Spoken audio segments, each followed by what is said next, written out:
So we're continuing along where we left off yesterday, where Rabbi now uses the word aleha to teach a totally different halacha, nothing to do with yibum, but to teach me that when you're chayav a korban chatas, it's only when the sin rises to the level of an isser kares.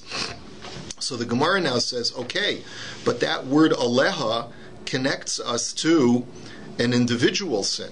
So, like the Gemara says, it connects us to the pasuk having to do with the tzibor, which commits a sin. Ashkechan Sibor.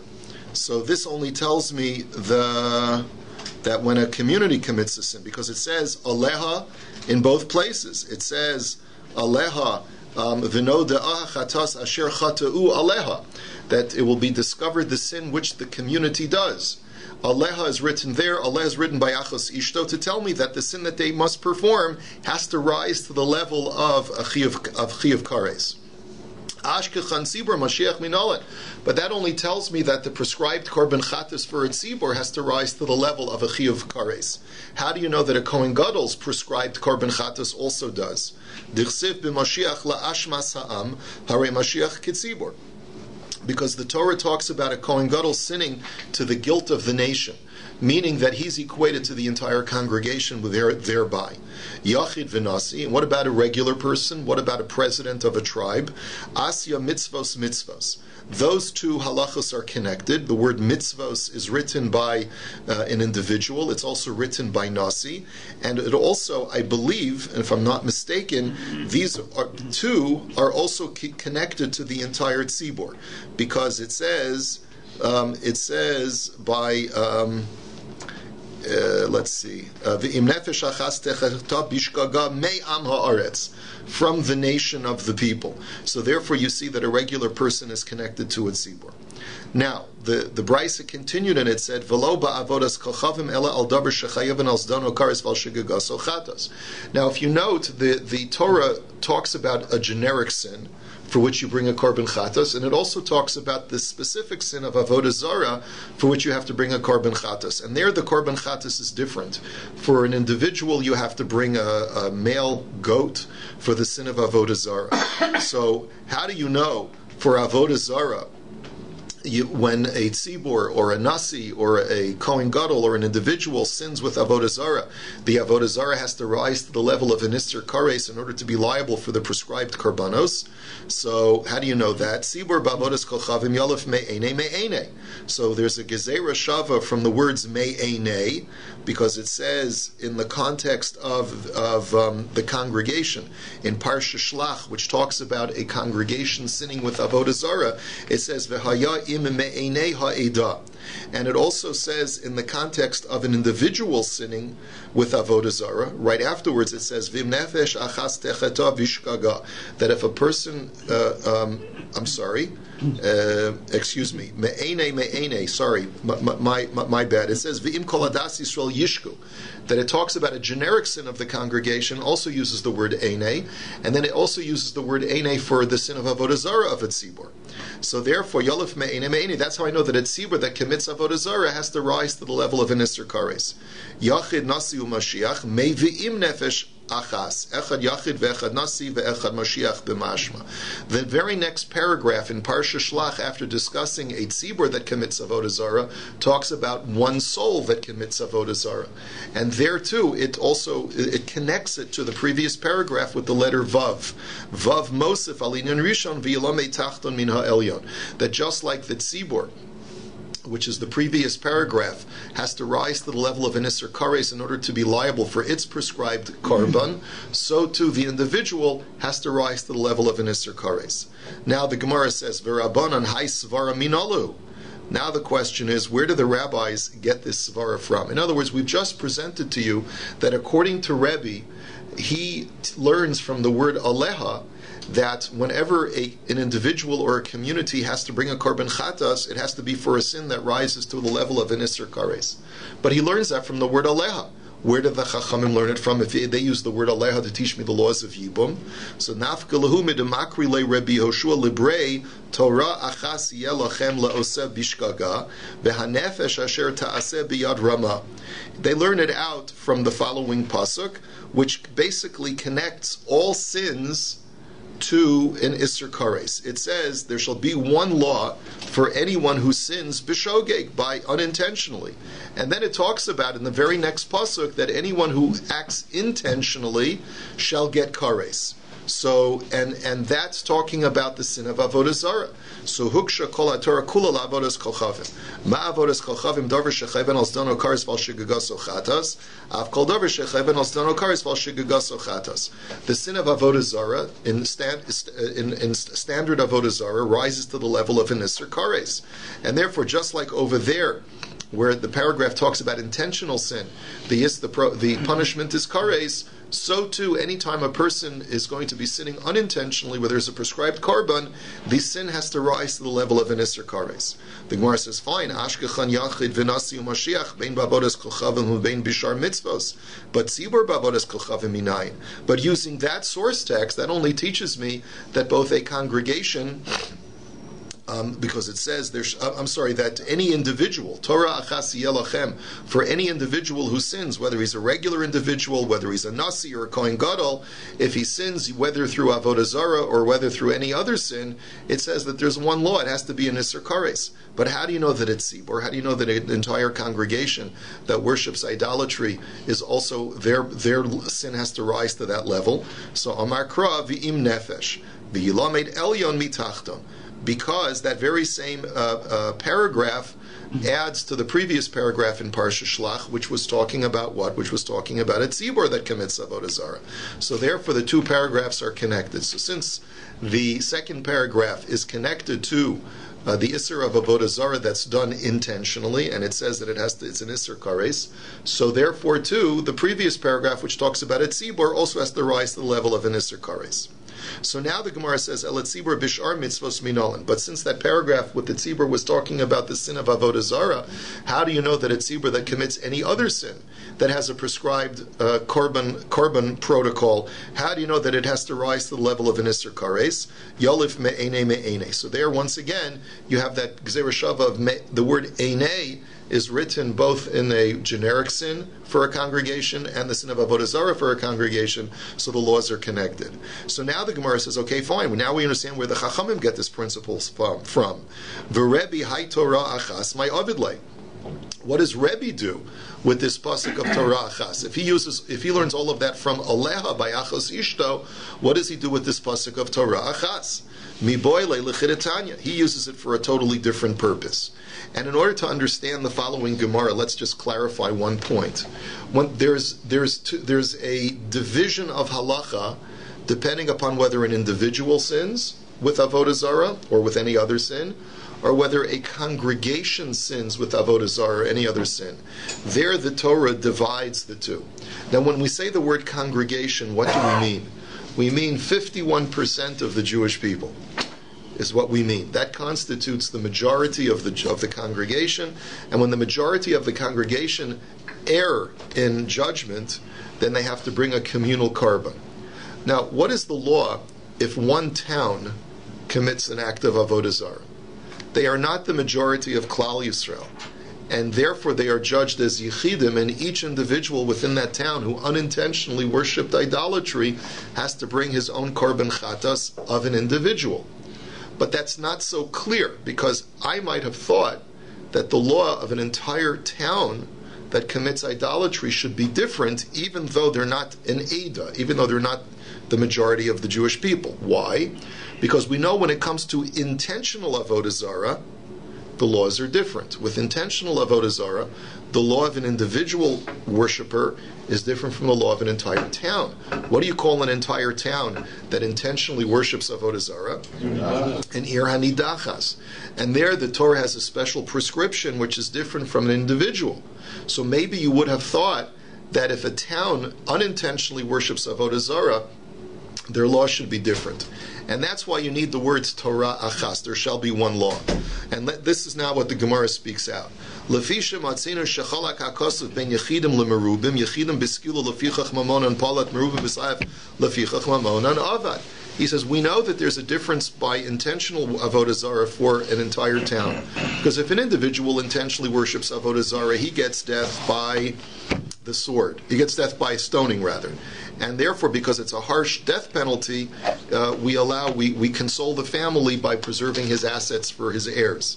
But when an entire town commits avodah zarah, they get a lighter death penalty. Their death is death by the sword, and yet we destroy all of their assets. So you see a differentiation in halacha.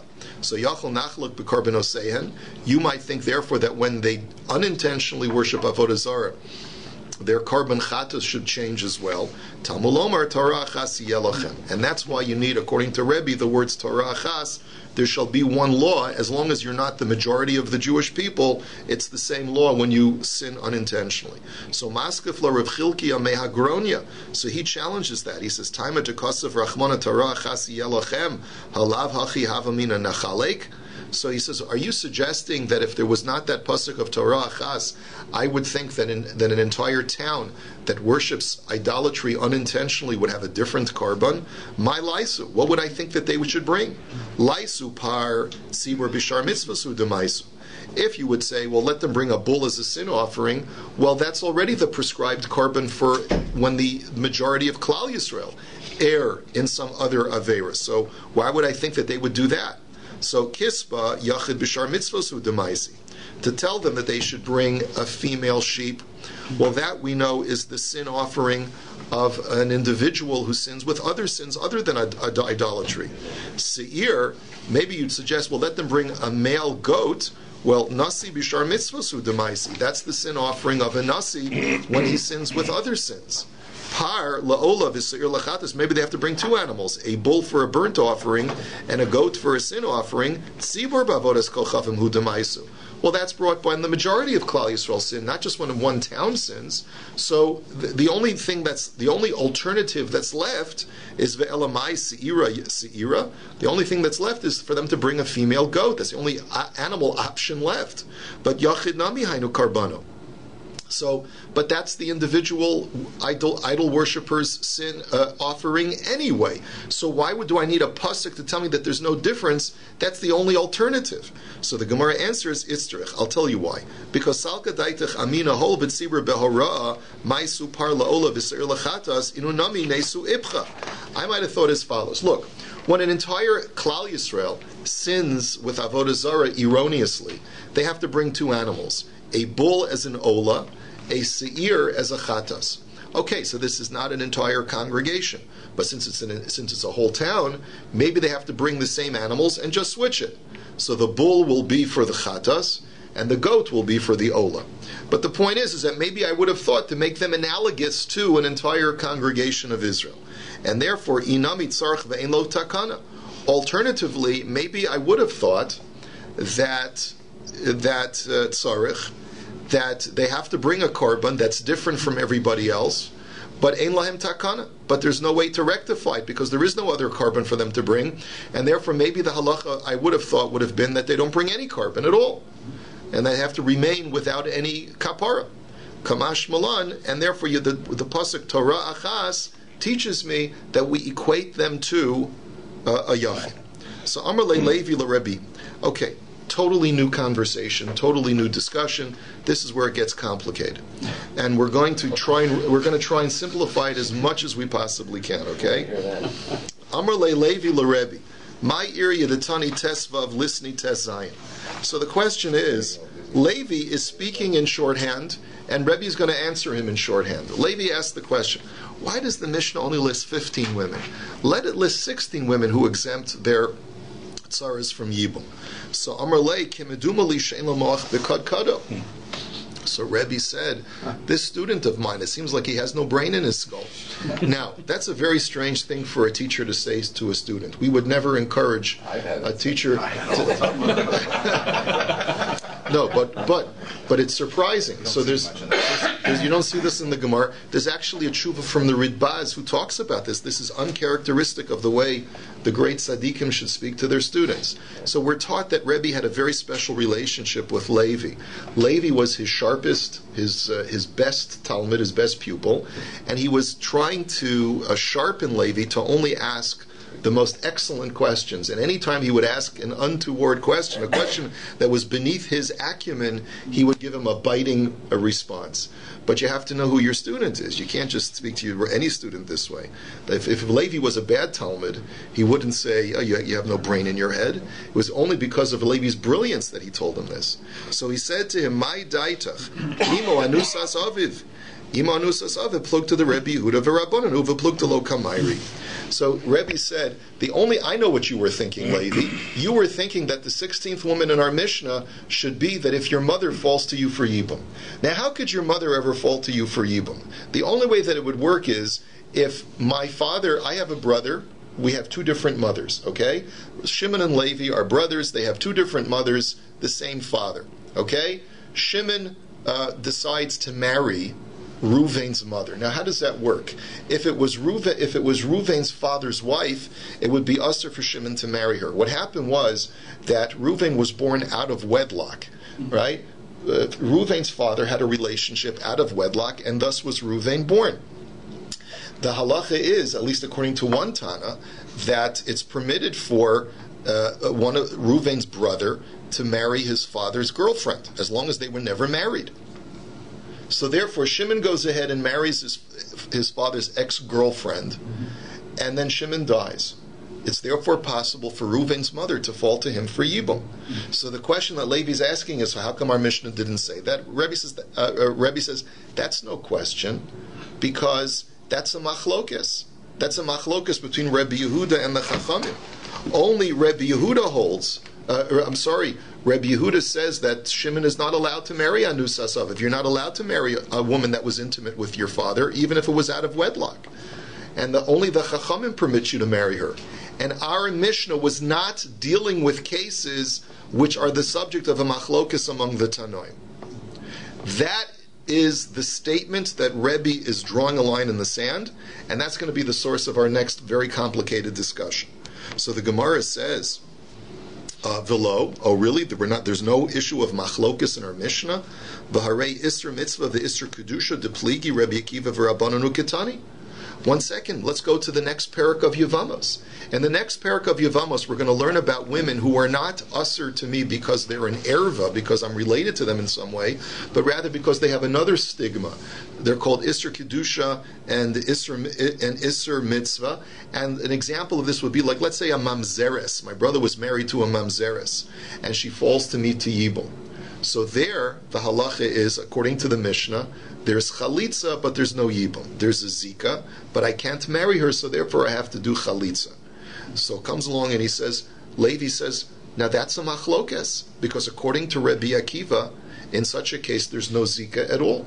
Why then did our Mishnah in Perek Beis talk about a case of a machlokes if you're telling me that our Mishnayos in Yevamos don't deal with cases of machlokes?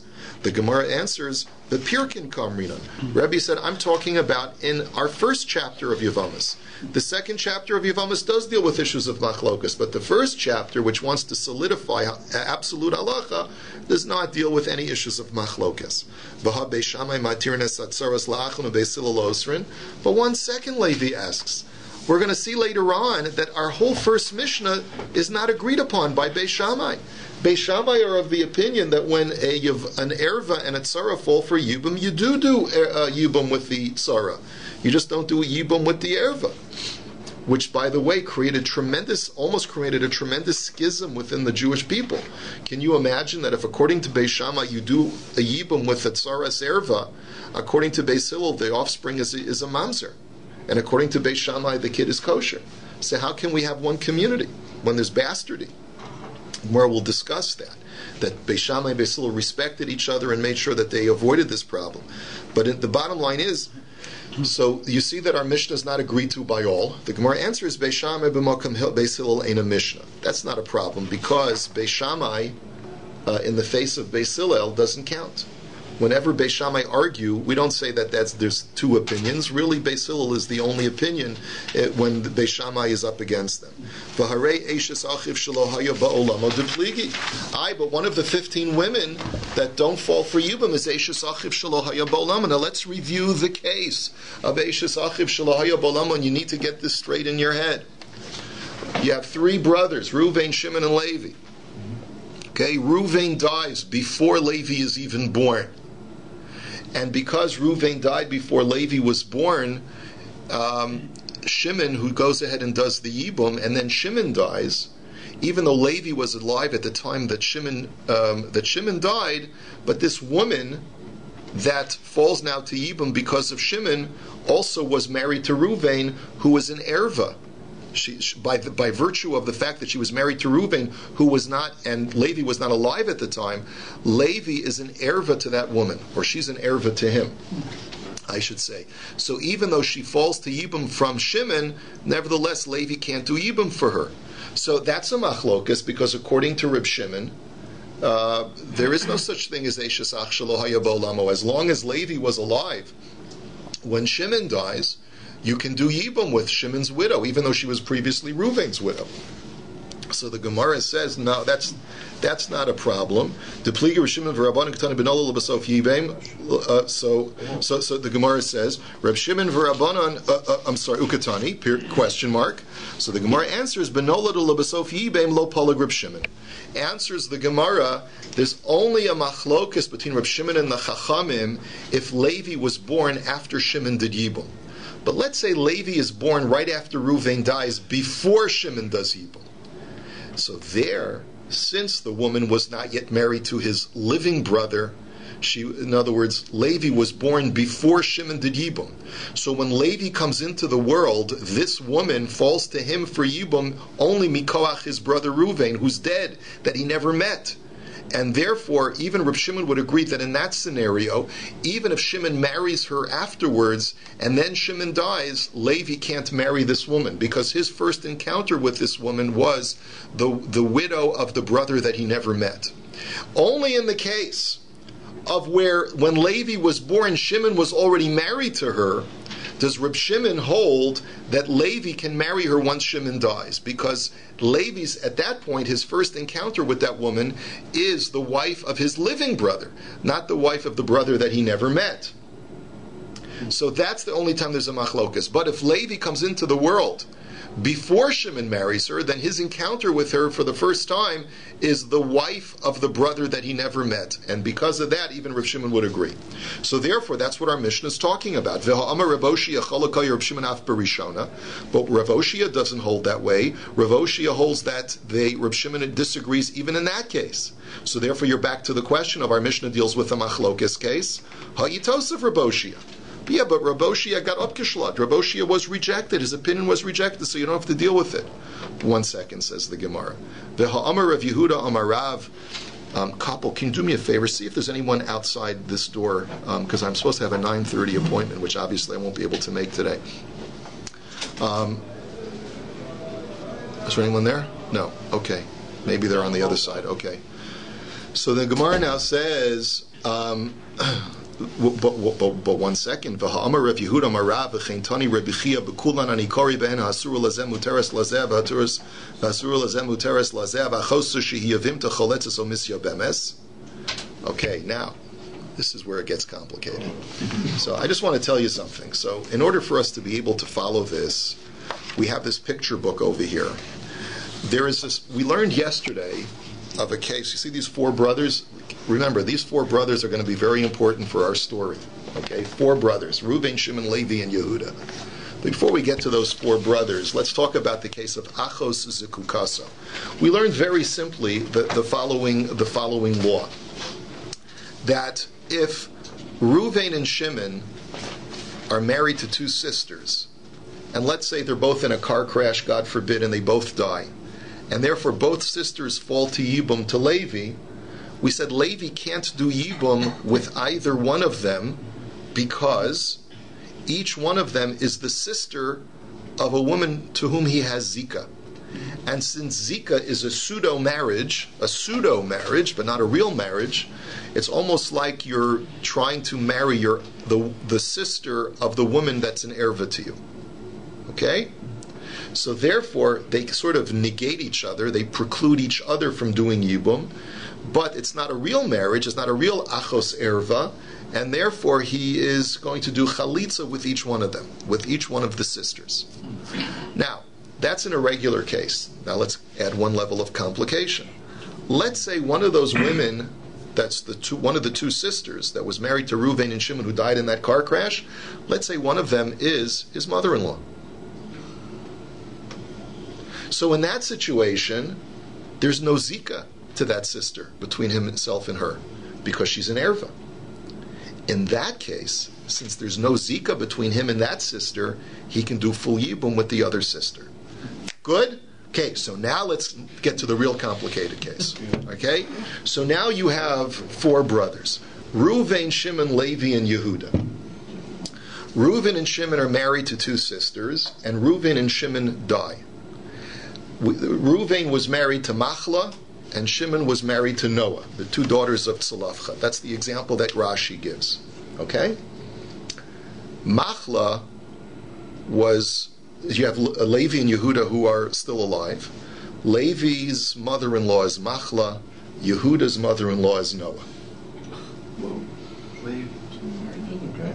So these two sisters are mothers-in-law to the two surviving brothers. So it turns out that ha'asura lazeh muteres lazeh, the ha'asura lazeh muteres lazeh.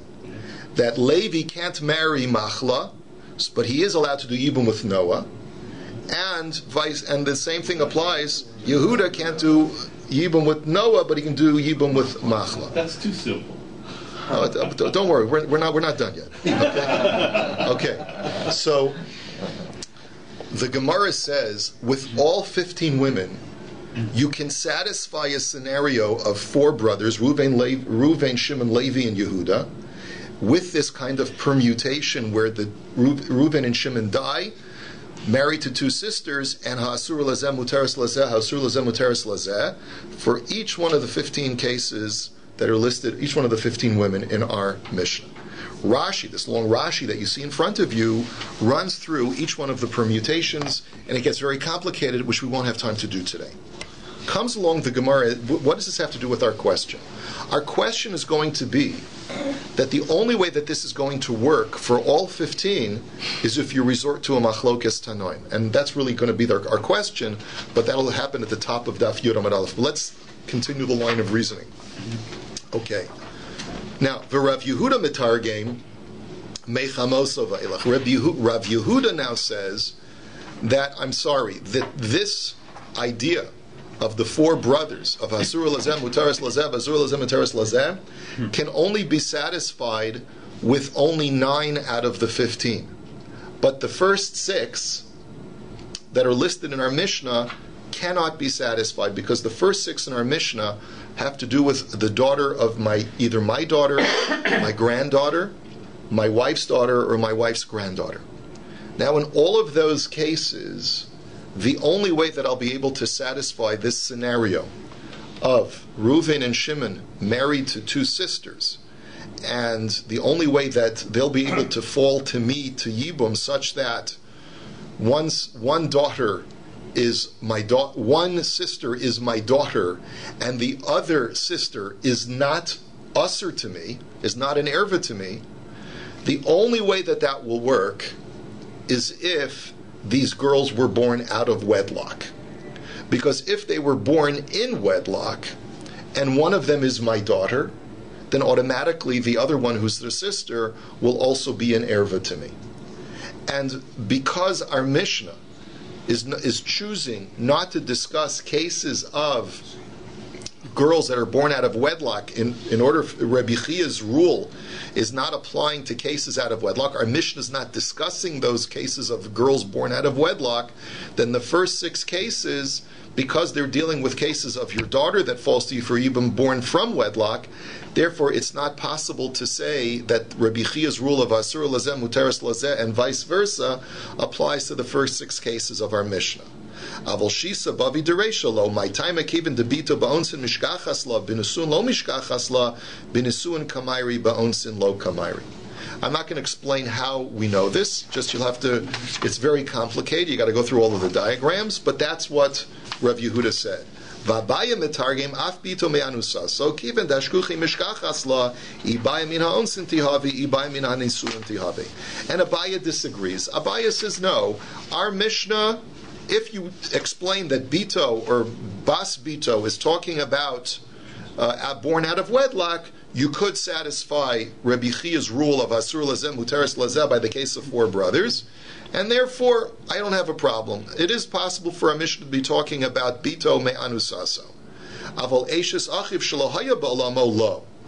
But one case of the 15, for sure you cannot apply Rabbi Chia's rule of Asur Lazeh, Muteris Lazeh, which is the case of Eishes Achiv Shalohaya Ba'olamo. My taima, Kaven de Reb Shimon hu de Mishkachas La L'Rabbanan Lo Mishkachas La B'Plukta Lo Kamayri. And the reason is because you can only satisfy it according to Reb Shimon. Because according to Reb Shimon, there is sometimes an Eishes Ach Shalohaya Ba'olamo that is permitted, and sometimes an Eishes Ach Shalohaya Ba'olamo that is prohibited.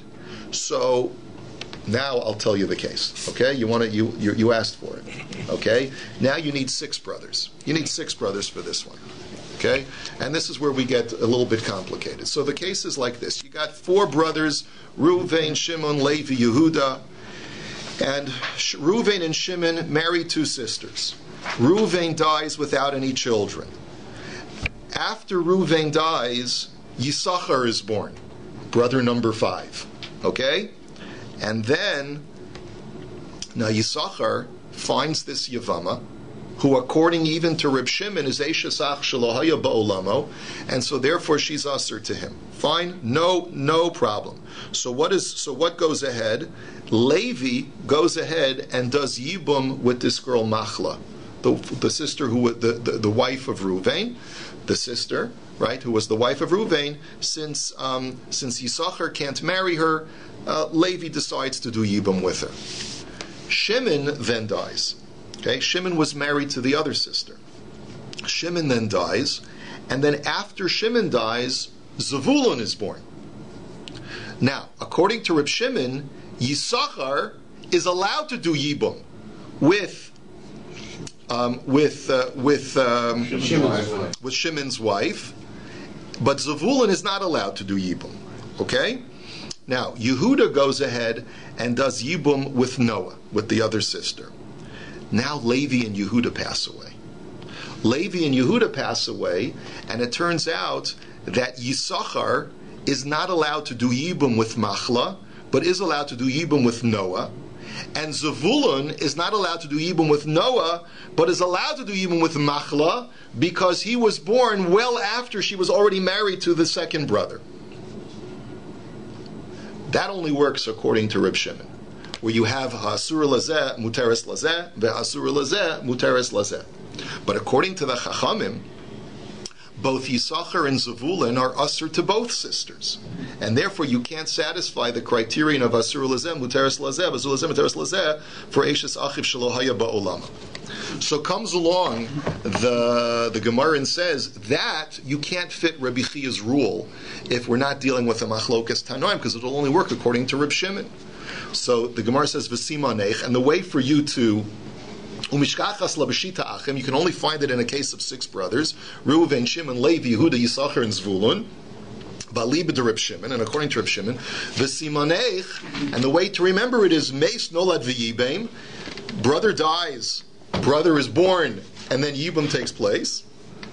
Meis nolad v'yibem, and then second brother dies, Zvulun is born, and then Yibum takes place. So the Gemara says, it's a kash on you, Rebbe, according for Rebbe Chia's rules to apply, that in each one of the 15 cases you can say Asur Lazeh, Muteris Lazeh, Asur Lazeh, Muteris Lazeh. You have to not be working, you have to work with a machlokas tanoim. According to you, Rebbe, the Mishnah doesn't deal with machlokas tanoim. The Gemara answers, L'Rebbe Hani Klali Lesle. The answer is very simple. Who says Rebbe has to subscribe to that rule of Rebbe Chia, that in each one of the 15 cases of our Mishnah you have to say Asur Lazeh, Muteris Lazeh, Asur Lazeh, Muteris Lazeh? Rebbe doesn't hold to that. Rebbe holds that there is no case in our Mishnah that is the subject of a machlokes. You have Rebbe Chia. Rebbe Chia he's going to do his own thing. Rebbe holds his way and Rebbe Chia holds his way. Rebbe doesn't agree that you have to be able to subject each one of the cases of our Mishnah to the litmus test of Asur Lazeh, Muteris Lazeh. And this is where we will hold it for today.